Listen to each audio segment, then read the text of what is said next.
You are listening to AP Taylor Swift, the podcast for Swifties who are all about the lyrics. We're your hosts. I'm Jen. I'm Muncie. And I'm Jody. And we are your unofficial professors of Taylor Swift. Hello, and welcome back to another episode of AP Taylor Swift. This week we are doing a show and tell episode on the theme gardens, or flowers, or however we wanted to interpret it. It'll be a great episode. I do not know a ton about flowers and gardens as in like being the one that grows them. Do either of you two have green thumbs? I have whatever the opposite is. I've killed succulents and snake plants and anything that is supposed to be easy to grow. I also live in the city, so I have no garden. But I like flowers. They're pretty. I buy them from Trader Joe's. Does that count? I kill plants. Notorious for killing plants. I'm a plant murderer. I would like them too. This will be a great episode. We are the right people for this episode.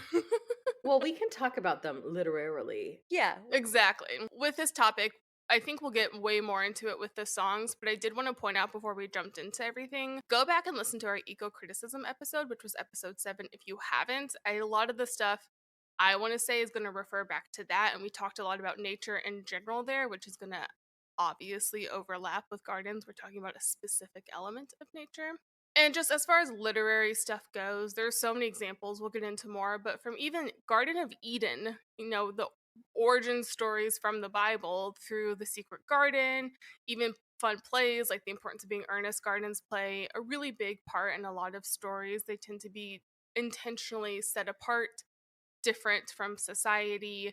You think about, we just said this, you know, oh, I live in the city and I'm not great with plants. And obviously you can live in the city and be good with plants, but there is still this separation in a lot of people's minds symbolically of nature, gardens, and all of that compared to urban or industrial. And we talked about that again a lot in the eco-criticism episode. So go back and listen to that. But gardens tend to be places where there's freedom. Maybe they're wild and nature is uncontrollable. Maybe it's a place of sexuality, sensuality. It's a place where lovers meet, or it's a place of innocence where a young girl goes to hide and be away from everyone else and be set away from society. So it can mean a lot of things, which we're going to talk about in our songs, but I would guess, listeners, if you paused for just a second and thought about some of your favorite stories you read growing up, there's a garden scene in almost everything. So it's very prevalent, and we're just going to talk about some of the versions of gardens and flowers and how they are important in Taylor's music. So gardens are also very prevalent in her lyrics. Yes. There's a lot of songs that we could have chosen. I expected flowers to show up a lot, but she actually references gardens a lot. And I think we've talked about that, like when we did our love story deep dive, we talked about When I Sneak Out to the Garden to See You quite a bit. I have PTSD from that deep dive. From Monzi and I correctly interpreting that song. That was hard. Teenage pregnancy? Yeah, it was a little challenging. It's fine. Yeah, and I think in poetry, the symbolism associated with flowers specifically that you mentioned, Jody, and also other elements of the garden, when we talk about metaphors and devices that you can use to really communicate an idea, flowers, plants, foliage, garden, you know, the act of gardening and growing something, there's just a lot of symbolism, imagery, associated meanings affiliated with just that whole terminology, the lexicon of garden words. So excited for this episode and see how kind of all of us interpret it. I actually have the first song. So if we're ready to dive in, I chose the song Ivy. It's from Evermore. It's song 10. It is written by the holy trinity of songwriters, if you will, Taylor Swift, Aaron Dessner, and our boy Jack Antonoff. So I love that 5 minutes into this, we've gotten Garden of Eden and the holy trinity of songwriters. This is our religion episode. I'm gonna be talking about Clover in this song, which I think Jody's gonna talk about later as well. But Clovers also represent the Holy Trinity is one of the meanings that I found. And what do you know? It's written by 3 people, threes all around. I don't know. Anyways, I chose this song because ivy is in the title, and I think the ivy leaf, the ivy vines have a lot of definitions associated with them. I also just joked about how the song was written by 3 people. The song is also about 3 people. It's about some sort of a love triangle, a trinity of its own kind, if you will. And I think we're not deep diving this one, but as I was listening to it over and over again, I think there's room to discuss whether the person that she loves is living or is dead. I could probably make arguments for both. Ooh. Yeah, and I'd be curious just to think how you all interpret it. But as we just talk through it, let me know what you think. The reason that I think that is some of the imagery around where this garden, quote unquote, may be in this song. There's some stone imagery, there's references to a grave. And so I actually am thinking around the kind of flowers and fauna that you might find in a graveyard, for example, could be symbolizing that a relationship is dead and buried. It could be symbolizing a person that is dead.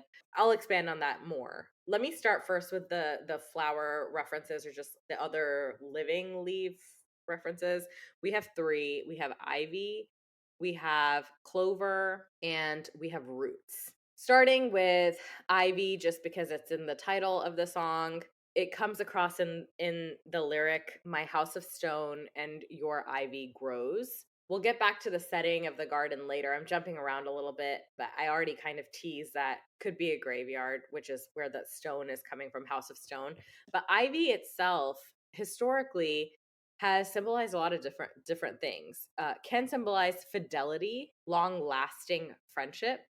Ivy tends to crawl and grow and has deep roots. It's intertwined. It's heavily connected. My sorority symbol was ivy. We did like a song about how the ivy grows really deep and thick, and so it can really have something to do with connectedness. The ivy also can symbolize eternal life, I think, just because of the long nature of the ivy plant. Intellectual achievement. Athena, I believe, wore ivy around her head. But in Greek civilization, people often wore ivies as a symbol of scholarship. In Christianity, it can symbolize both love and death.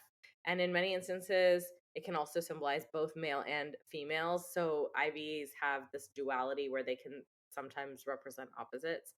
And then you have a poisonous version of the plant, poison ivy, which can symbolize ingratitude. Now, in this song, the way it's used, my house of stone, your ivy grows, to me, it's those first few definitions that I mentioned, which is that long-lasting friendship, maybe fidelity, loyalty to one person, and maybe eternal nature. I don't know if it's necessarily eternal life, but some sort of long-lasting nature. I think it's interesting that it could mean fidelity because the song is clearly about infidelity. Infidelity? And But I so it's a think little ironic. but I think that works well with the duality of the symbolism of ivy in general. Or I mean, I think we'll Yeah, see that with a lot of this flower symbolism. It could mean many things, and right. sometimes those things are opposite. But I think that the fact that ivy symbolizes fidelity and this song involves potential infidelity fits with the duality of these plants and of life. Yeah, and I think the fact that she says your ivy grows, Mm, it's like a song where there is clearly infidelity. She's disloyal to someone, but she is loyal to the person she loves. right. And maybe that is the key here, is that she's betrothed to somebody else, but she really loves this one person.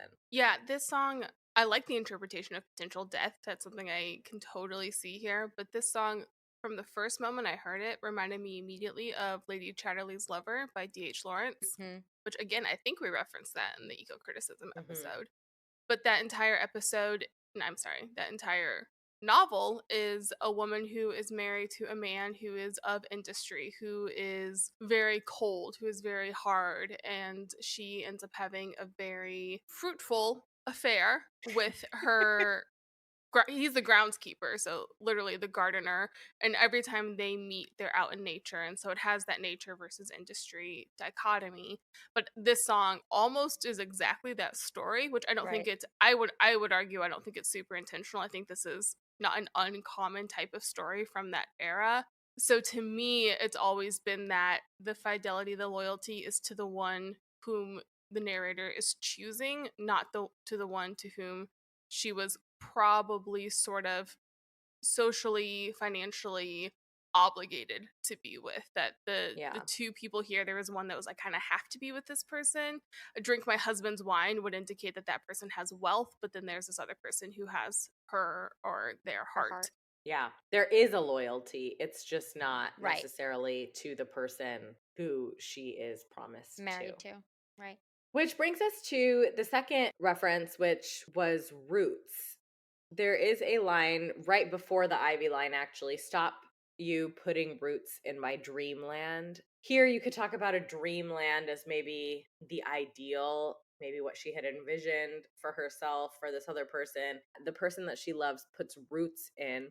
Roots, typically, I think of tree roots or thicker roots that go deep underground. Given that the ivy is also kind of a long, twisting, turning kind of a plant, it's interesting to think that an ivy grows and twirls and intertwines on the outside of a surface, but maybe has roots that go deep in. You're now kind of talking about surface, what's above the surface, and then you're talking about what's under the surface.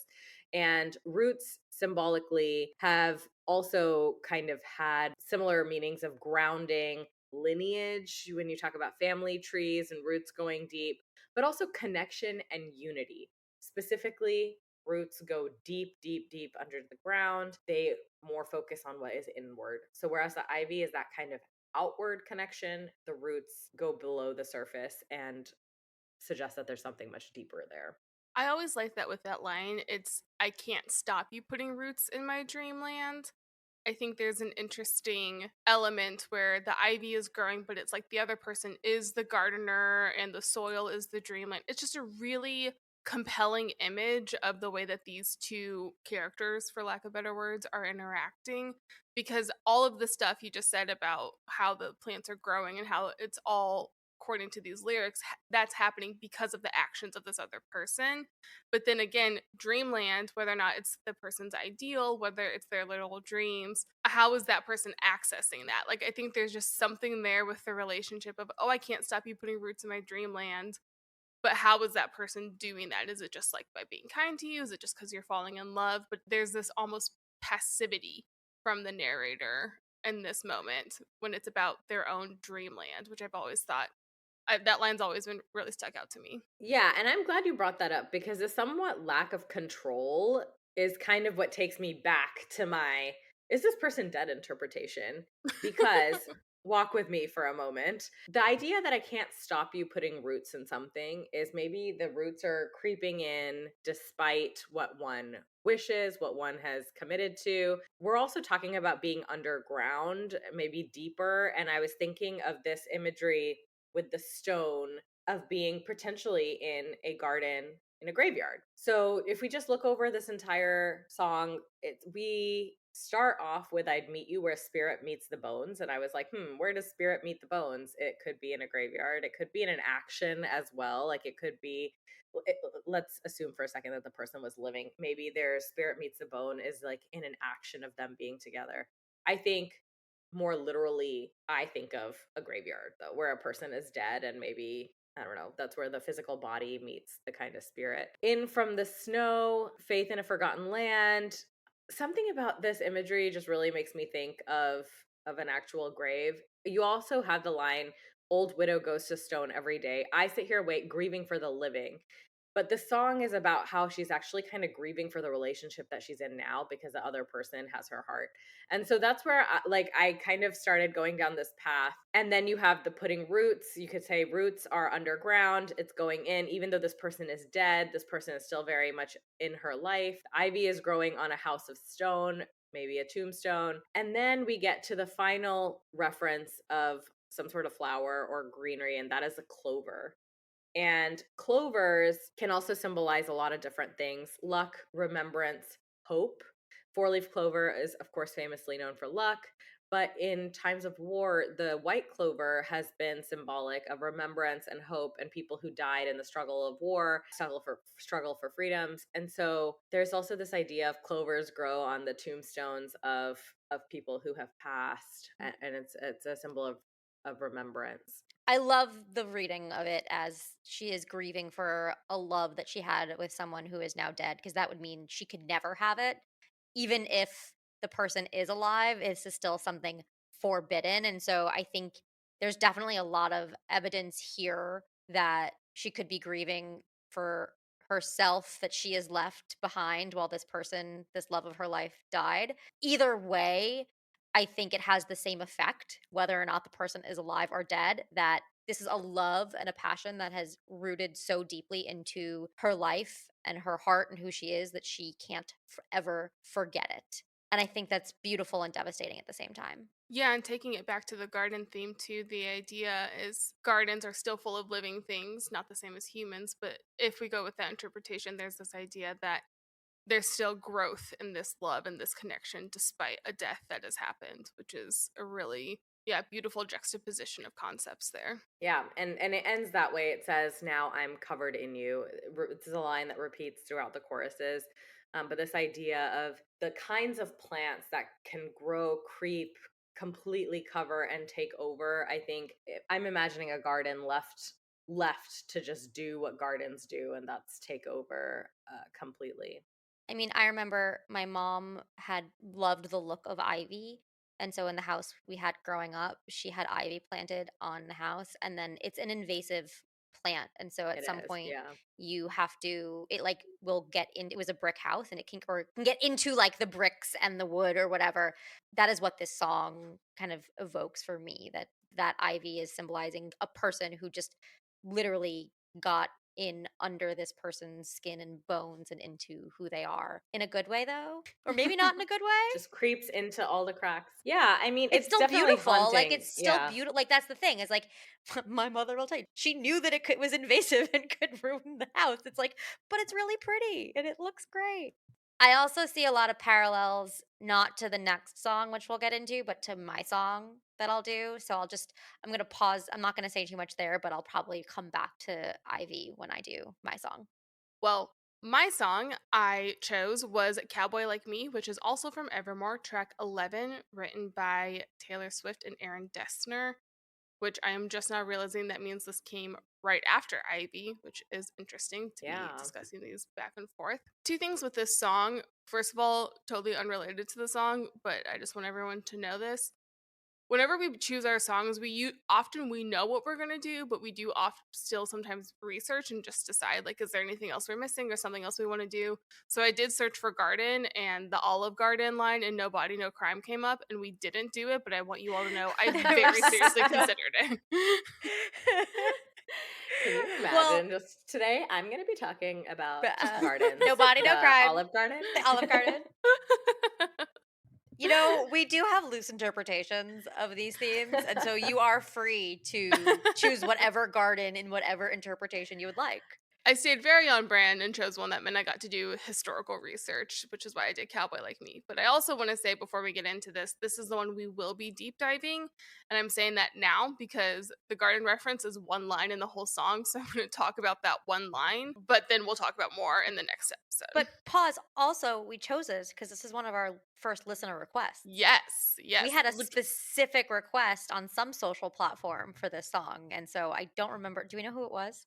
I believe it was Instagram, and I did realize about 2 It was you, seconds okay. before we hit record that I never reached out to that person to ask permission to share their name, so I'm not going to share it because that seems not nice to do. But listener You know out who there, you are. you know who you are. Thank you. We do love getting requests and comments. We're getting more and more engagement, and we're loving it. So please keep it coming. And it means I get to talk about the Gardens of Babylon, so I'm thrilled. Win-win for everyone. Cowboy Like Me has a whole story, which we'll talk about in our next deep dive with cowboys and cons and all this kind of stuff. But towards the end of the song, there is I don't even want to know if I say it's a twist necessarily, but there's a moment of connection between the two main characters in the song. Now you hang from my lips like the gardens of Babylon, which is a heck of a reference to make. So I have a ton of information. I will go high level, and if we want to get deeper as we discussed, we can. I mean, it's the only garden reference in the whole song. You might as well just spend your full allotment here. Right. And we're going to deep dive the whole song later. The Gardens of Babylon are one of the 7 wonders of the world. The Hanging Gardens, which is I why had it's no hanging. idea. I'm really excited about this because I have no idea what this is. Yeah. If you Google it, I'll link in the show notes to some images, but if you just even Google Gardens of Babylon, you'll see a ton of artistic renderings of it. We don't exactly know what it looked like. There were a ton of people at the time who did go and see it and wrote about it. I should also say, almost everything I'm going to say and all of my research, there were like experts some experts disagree. So if someone out there is like, well, I think there's a different way to interpret it. Yes, I'm going with the most commonly accepted version of it because that's what I want to do. And it's our podcast, so I can do that. But so most of our understanding of it comes from writers, contemporary writers of the time who were like, oh, this is what it looked like. It was beautiful. It was wonderful. Couple of things, context to keep in mind. So Babylon itself, the city was about 60 miles south of modern day Baghdad. So thinking about this was kind of a desert. This is kind of a dry, arid place. It is by, I want to say, the Euphrates River. So there was irrigation, and that's how they were able to develop, but it wasn't a place that was going to be lush with greenery necessarily. And that's part of what made these so incredible. Also, thinking about the time, 9th century BC ish is when the first Babylonian Empire happened. So it was sometime around, it was a really long time ago, which just adds to the impressiveness of it.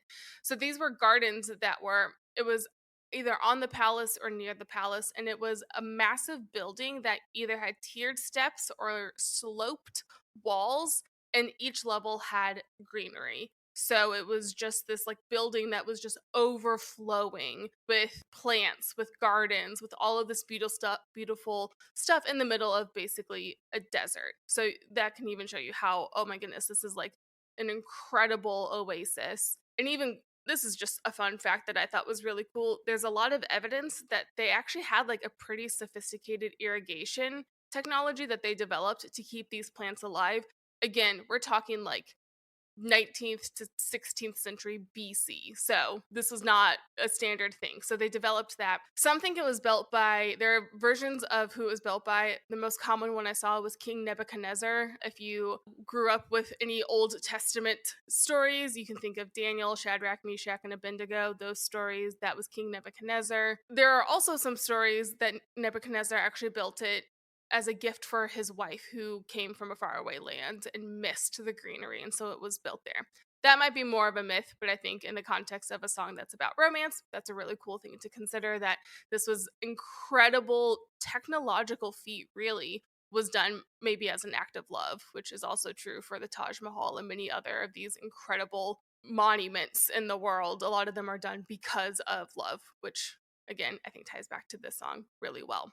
So it's a really cool thing. It's a one of the modern wonder, not modern, sorry, definitely not a modern wonder. It's long gone. But then you take it into the context of Cowboy Like Me, and you think about cowboys. You're again in this kind of arid, wild west, lawlessness, loneliness, all of those things with cowboys. And so then to bring in this luxurious, lush reference about a garden in the end of the song about cowboys, I think just does this incredible thing of, we talked about industry versus nature, and here we have two versions of nature, and one is isolated and dry and difficult and barren, and then the other one is full of life and green and full of growth and love and luxury and comfort. And the idea in this song, I would argue, why this particular garden imagery matters, is it's saying that this old life, you see the cowboyishness of it, you see the dryness of it when someone is now hanging on your lips, like the gardens of Babylon. The complete turn of what it means to be with this person is a completely different lifestyle. And I think too, there's an interesting conversation to be had about hanging on my lips, of what does that mean? I think there's different interpretations of it. The main idea is that, these it was overflowing with beautiful plants. And so there's this just excess of beauty that's happening in the gardens of Babylon. Well done, Jen. Do we think Taylor did that much research before she included this lyric in her song? So I actually, to me, this line always seemed like a way to just reference maybe Christianity, like a Christian garden. But actually, in you sharing the It's not, history yeah. of this, it doesn't feel very religious, does it? I No. think one question that I would have is, what is the association? Do other people also associate gardens of Babylon with Christianity? I know that King Nebuchadnezzar has been associated with Christianity, and Babylon, the Babylonian Empire. They were bad guys in Christianity. Right. So I'm just trying to understand, like, there, because we talk about connotations all the time of, like, sometimes you drop a reference and people don't know a ton about it, but they have an idea. associated with it. And so I'm a non-Christian person here, so I could be so way off, but I'm curious as to whether there are any ties. I don't know. Like, I'm like, why did I think that? Babylon, because probably because Babylon, it does. Like Babylon Yeah. itself has Christian imagery, Christian references, but the gardens of Yeah. Babylon predate Christianity. Yeah. I mean, I grew up with those stories, and that is a part of the faith that I have grown up in and live in. And my first thought is always one of the seven wonders of the world is the Yeah. Gardens of Babylon. And it's also, I mean, some of that might just be me being a history nerd. It's also very mysterious. We have a lot more evidence for many of the other wonders of the world. This is the one Hmm. we have some of the least information about. So it's almost this like beautiful mystery, and also the idea of hanging on your lips like the Garden of Babylon, that something about this moment is one of the great wonders of the Wonders. world. Yeah. They almost feel mythical to me, right? The fact that there's no evidence of them. And I think that's where I would love to get into, and I don't know if you want to do it now or you want to do it in the deep dive. Like, what does it mean now you hang from my lips like the Garden of Babylon? Because if it is being used to be to talk about something that supposedly is real and exists, but there's no evidence for, I think that's a really interesting reference to make, but perhaps you need to go through the whole song in order to like figure out that context. We have evidence, but it's all from like Right. writers, and I Yeah. like honestly, I don't think Taylor went this deep, but I think there's something beautiful there too of the evidence we get is from people writing about it, and like the power of writing and literature and how that creates so much meaning adds to some stuff here. I think that was coincidental, but I do think it's cool. Yeah, I mean, what you're saying, Jody, of like you're hanging on to this idea that may or may not exist gives it references like a different kind of faith. It's like you're believing in something. You really believe in something regardless of whether it's there or not. Hanging from her lips can be tied to words, and it's Taylor's superpower is of course writing words. So that's really interesting because it's like you're believing in everything she says and her words. But I also really liked what Jen was pointing out about the oasis in the desert. When somebody is attached and hooked onto something, there is nothing more powerful of a drug than just water in a desert, right? That is like the one thing humans can't live without. And plants and life and foliage like that in a desert symbolizes water. It's life in arid dry. So I love this idea of you're hanging on to all of her words like your life depends on it, maybe like it's like the stuff that gives you life. It's so poetic. Yeah, that last stanza towards the end there, I'm excited for our deep dive because I still don't know what I think this song means. And I think talking through that will be what helps me decide so we can save further discussion. Very cliffhanger, tantalizing. You have to tune in next week. But all of this imagery I think is really key to that song. So we can save it and move on, but we are not We're forgetting not it. done with We are that just song. putting it We're off a not done week. with Cowboy Like Me. All right, I have our third and final song. Today, I'm talking about The Great War, which was on Midnight's the 3 a.m. edition. So it's track 14, written by Taylor Swift and Aaron Dessner. I find it very interesting that of all the Garden songs in her entire discography, we did 2 from Evermore and 1 from Midnight's, but maybe we'll just need to do Gardens and Flowers part 2. But similar to Jen's and Cowboy Like Me, why did doesn't seem like a garden song right off the bat. I had the same like thinking with The Great War, the song about war. The title is a reference to World War One. World War One was called The Great War because of its scale and its impact. And this whole song uses war, specifically World War One, as a metaphor for a huge fight or a rift in a relationship. And the imagery throughout the song, there's 2 different types of imagery. A lot of it is very violent because of this war metaphor.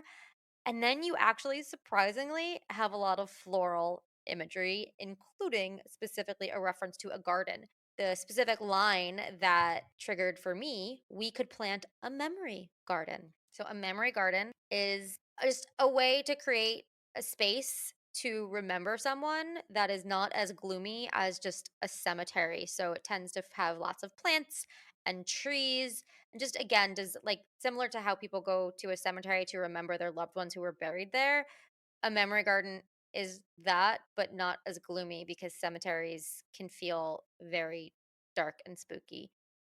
So again, using plants which symbolize life, to create this space to remember somebody who has passed, which I think is really beautiful. We're talking about death a lot for a garden episode, which was Correct. not what I thought was going to happen, but I I think love it it. makes sense, but it makes sense. Flowers are symbols of rebirth, and rebirth requires death. Or it's also, I think, in as you were saying that, Jody, I think you put it so beautifully, but I'm in terms of the memory garden, it's like you're trying to remember their Hmm. life. Like they are dead now, but in some ways the cemetery is so gloomy because that's where you remember the The dead. death, they're Whereas like this, yeah, memory gardens allow you to remember their lives, like what they were like maybe when they were alive and the memory of them living, which is interesting because maybe you want to have more life to remember the vibrant vivaciousness which of a person I will right put a now. pin in and come back to when I talk about I was going to why. say, I have a lot of questions about I will that. put a So, pin in that, and we'll come back to that when I talk about at the end. When I talk about why does a song about war have so much flower imagery.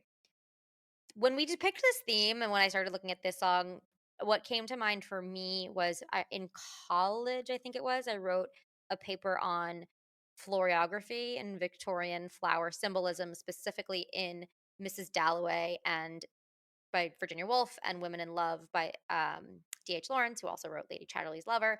I think we might put that as the Substack for this week. Just gonna like copy and paste that very old college paper. Boom, right in there. Gets new life. But just, I love the idea of flower symbolism, and this song in particular had a lot of different flowers referenced. So that's why I picked it. We have a line right at the beginning. My knuckles were bruised like violets, really immediately bringing the violent imagery, bruised, my knuckles were bruised, with flowers like violets. So, what do violets symbolize?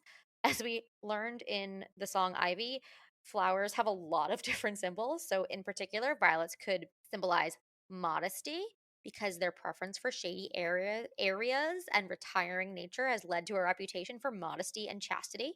Faithfulness is a big one that I saw again and again. So they're traditionally symbolic of faithfulness, everlasting love, innocence, remembrance, loyalty. So I really take to the definition of faithfulness and loyalty because I think this song is talking about a relationship and a fight in a relationship and probably fighting to save a relationship, one where you have a lot of loyalty and faithfulness to the person. Or even everlasting love, I could see that extension similar. Yeah. Yes, exactly. But again, like out of the gate, bringing together the violent imagery with flowers. There's that contrast is there's a word. It's a lot. I can't figure out the word. It's a lot. uh, It's like whoa. I, the vibes are The vibes interesting. are really interesting on this one. Let's learn more. I also just you use the word violence, and I couldn't help but think about how the word violets also Mm, sounds kind of like violence. They are similar sounding words. Yeah, I definitely thought it was violence the first several times I listened to this song. which would make a lot more sense. And this is why like I need to listen to Taylor's song and probably all music while looking at the lyrics because there's so much meaning that you miss when you misinterpret Well, I like think she Starbucks plays lovers. well. She Right? plays with all of the above. Like she'll play with Yes. the double meaning, the visual imagery, and the Yeah. sound. You get like three in one. That's the perfect word to use. You know. Yeah. So that was the first line of the whole song. And then if we go into the second verse, all that blood, which I think is the chorus, all that bloodshed, crimson clover. Okay, again, you have crimson and bloodshed. So the crimson you would like is crimson defining the bloodshed or is crimson defining the clover? Crimson Clover, clover is a thing. is it? Yeah. It's a plant. Yeah. Hmm. Okay, so I didn't know that. All I know that right, sorry, it tells you how much homework I did. Clovers, as we learned, because clovers came up in ivy, hope, faith, love, luck. Is there something specific for a crimson clover?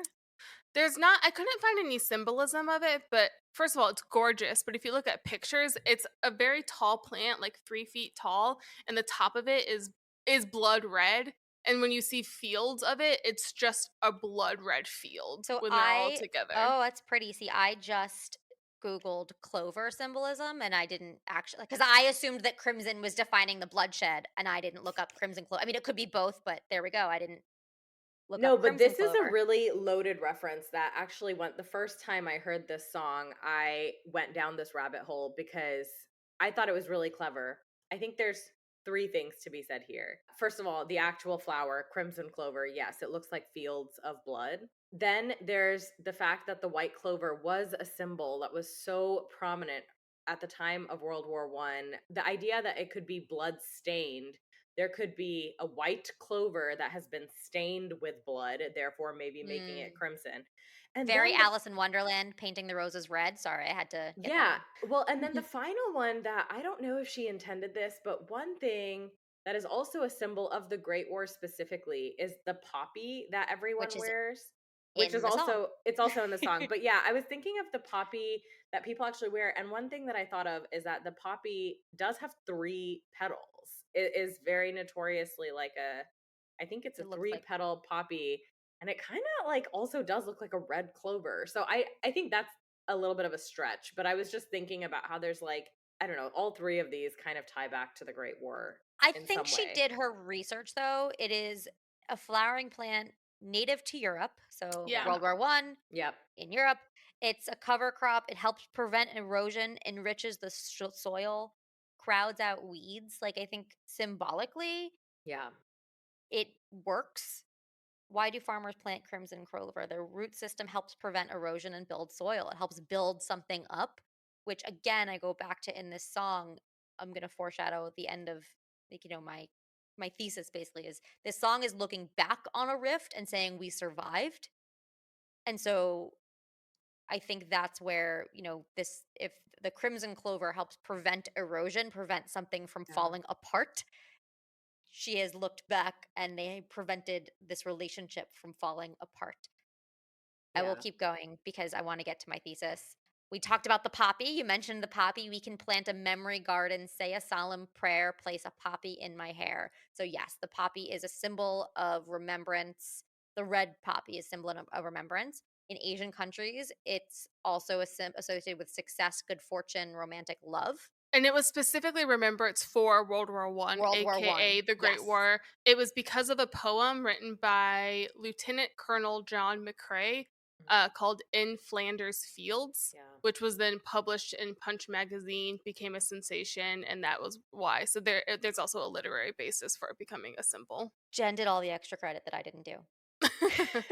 I knew there was something with Yeah. Poppy because I knew you were going to do the song, and I was like, "There's something with Poppy," and so I just The started reason why. researching it. And I was like, Thank "That's you. it." I I did appreciate it. not know that off the top of my head. I did have to look it up. Well, what's also interesting about poppies, again, does not have to do with the Great War and remembrance, but since ancient times, poppies are symbols and references to sleep and therefore death. So we have a lot of Yeah. references to poppies in Greek mythology, symbolizing Yeah. eternal sleep. Don't they also get high on the poppies in the Wizard of Oz? Yes. Fields of Yeah, poppies. Yeah. fields of Mhm. poppies. It's because of Um, opium. Opium comes from the opium. poppy plant. Yeah. And morphine. So again, different rap. So this is that's not what the poppy means here, and No. we know that because it's in the It's line remembrance. Yeah. memory garden, solemn prayer. But I could go back to when we're talking about the definitions of flowers, how vastly different these definitions are, these interpretations are, which would change the way you interpret their meaning in the song. And I just relate that back to what we do here on this podcast, which is we're using our interpretations of this song. There is no one way to interpret any of Taylor Swift's songs, period, end of sentence. This is Full just the stop. lens we're taking. And then the last one is the morning glory. Again, she said there's no morning glory. It was war. It wasn't fair. Again, you can say the flower, the morning glory, which symbolizes unyielding love that can overcome all challenges. It also symbolizes unrequited love. Sometimes they symbolize mourning, spirituality, or mortality when etched on gravestones. So again, you have very different definitions of this flower. But also, if I don't think about this from a flower, there's no morning glory. There's no glory come the morning. It's a play on It was words. war. It's a play on words. So I go back to bloodshed, crimson clover. Even if I didn't know that there was a flower called crimson clover, Also a play on words. it's Yeah. also a play on words. Yeah. Yeah. So this is a dense song that you don't need to go into this level to understand, like, oh, there was a fight, it was hard, and they survived. But when you do go into the language, it really brings to life the song. And I go back to what I've been saying, my thesis that I've been kind of breadcrumbing throughout, this dichotomy between flowers and gardens, which symbolize life, and war, which symbolize death. Again, this song is written from the perspective of the war being over, that they survived the Great War, which means they get a second chance. There is a rebirth, which would explain the flowers, which are symbols of life and rebirth. And memory. And memory, yes, memory, or they're symbols of a lot of things. They are. But Actually, so one thing that I also think is worth calling out is when she commits to a theme, she goes all in. yes, And she does. this is a World War One themed argument. And the language of the flowers was so in at that particular time. I mean, the fact that the remembrance of that war is symbolized by a flower is one thing, but it was being used in poetry. You mentioned at the very beginning, Jody, Mrs. Dalloway Exactly. I was just gonna and say, Virginia Woolf. that's a post World War It's One. That is post World War One that book is written, and that setting. And I recently watched this show on Apple TV about Christian Dior, but it's also that's set post World War II, and there's heavy gardening, floral theme at that time. I think it was very relevant to the time. It was a pastime that many people shared. It was a way of escaping maybe the harsh realities of life, and you could spend time with the flowers. People were talking in code and writing in code, and you were remembering people that went off to war, and there were like women would put scents of flowers and letters that they would send. I mean, I think it was so relevant to that time, and I just think the fact that it's laced throughout the song is also a kind of ode to that moment. And again, we started off this whole episode, none of us are gardeners, but there is something very pure and grounding about gardening, about clearing out weeds, putting in something fresh, fresh seeds, knowing that they will grow, having to cultivate them. There's something soothing and satisfying about being very hands-on and tactical and saying I can put something in the ground, I can cultivate it, and something will come to life from the work and the effort that I'm putting in. I think about how during the early days of the pandemic, when that was in the spring and there wasn't much else you could do, and a lot of people were out there gardening because it was Yes. something you could get out there and have control and be active and not have to interact with a lot of other people, but you could do something with your hands and have something tactile and physical and create life when at a time when there was a lot of death. I think in literature there's something to be said about in the post-industrialization era, the way that gardens symbolize just being able to stay in touch with nature. Mm-hmm. You're not just living in the farms where everything you own is being grown. Like, it's not an agricultural landscape. It's people creating life in maybe a small confined area. That's a garden. And so I just think around that World War One, World War II area, you're at the start of the 20th century. This was a very the language of flowers and gardening was very top of mind. And just as this is a theme that is selected for this song, the fact that there's floral language woven throughout the whole thing, it just Makes feels sense. very thematically relevant. It's on brand. Yeah, the dichotomy of life and death. She picked two of the most extreme versions of it. World War One, aka the Great War, was one of the most brutal wars we've had in modern history, and like, until World War changed, II. I mean, yeah, at that time. yeah, but it changed everything. Like that, I took a whole class on just World War One because it was like you there was just so much with it. But like that war, they started out like in like marching with like bayonets, and the war ended with trench warfare, machine guns, tanks, like in that short span of time. And so it was there's like no way to overstate how much violence changed in that time, which is just like we've had so many other things, but like the quick 4 years from like I'm gonna like shoot you with this one gun to like I have weapons of mass destruction essentially was insane. And so to say that whatever conflict happened in this relationship was the Great War is one of the most like insane ways you can say that got bad. And then you have flowers, which is one of the most enduring symbols of life, of beauty, of growth, of all of those things. So she did not joke around with this imagery at all. She went all in. The other really notorious thing about the Great War is at the end of the war, like, borders did not shift at all. I think it was like an inch here or there. The trench warfare had people in a stalemate, and one of the remarkable things was there was so much bloodshed, so many lives lost, and nothing really changed. And so I think that as a metaphor for this relationship is such an amazing one, because you're like, you've had this massive fight, you recovered from it, you look back at it as this great war, and it's like, okay, but did anybody really win or lose, or we just moved Yeah, on? is there a foreshadowing that the second one's coming? Because based on our knowledge now, we know that there was a second one. Oof. Rep TV dropping next week? What? Oh. Stop it. If Rep TV isn't out by the time this episode airs. Then you just called it perfectly, I believe. On that note, that's all we have for you today. Join us next time as we deep dive Cowboy Like Me. That's all we have for you today on AP Taylor Swift. Be sure to rate and review us on your favorite podcast app.